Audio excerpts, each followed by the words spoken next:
Hello students, I am Juhi Jain. Hope you all are good and safe. This is my first session which I am presenting you on topic food chains and food webs. Hope it will help you in your study. Let's start our topic food chains and food webs. Do you know what is food chain? So the first word is food. Food means it is some kind of energy that we all require. Even human require energy. We require food.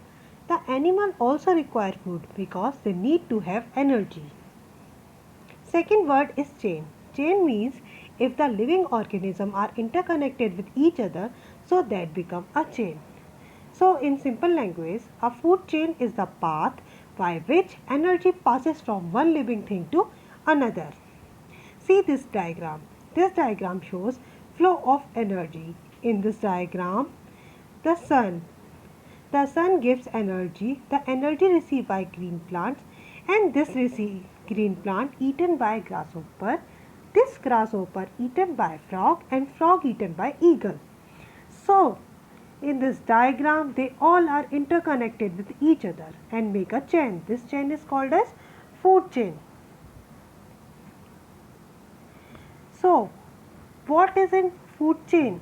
On the basis of their eating habits, living organisms are classified into three broad categories. Number one is producers, second is consumers, and third is decomposers. Let's study about producers. Producers can produce their own food. Only green plants come under this category. Green plants can produce their own food by using sunlight, air, water and minerals. Producers are on the bottom of the food chain. Second is consumers. Consumers can't produce food and so depends on various sources of food. This category includes all animals and human beings. On the basis of their source of food, consumer can be divided into three major groups. First is herbivores, second is carnivores and third is omnivores. First is herbivores. Herbivores also called herbivores animals. The animals that eat only plants. Example, grasshopper, rabbit, squirrel. Second is carnivores.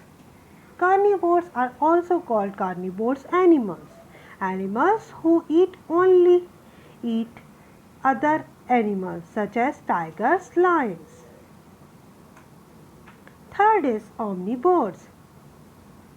Animals who eat both plants and animals such as human and bear.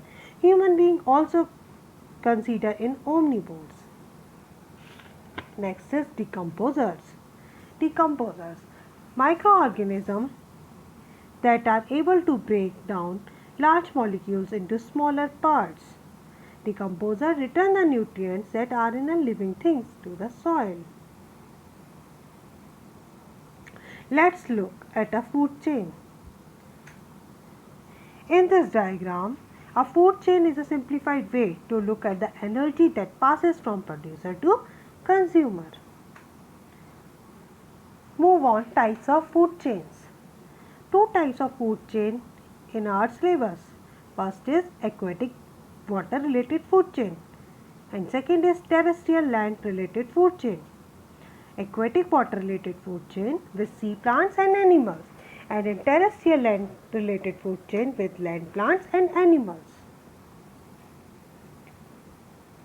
Another term, predator and prey. Predator, an animal that capture and eat other animals called predator, and prey, the animal that is captured and eaten are called prey. Now move on, food web. The name, it is suggested that the web is some kind of cross network. It's not a linear chain. When we have a lot of food chains that are interconnected with each other become a food web.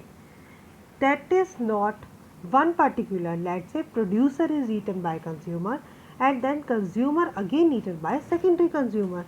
It is just not linear chain like that, but it is one particular living organism can be eaten by two and that organism can eaten you. You know two more. So that's become a food web.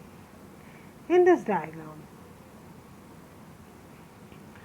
the grass is not eaten by rat, it also eaten by rabbit.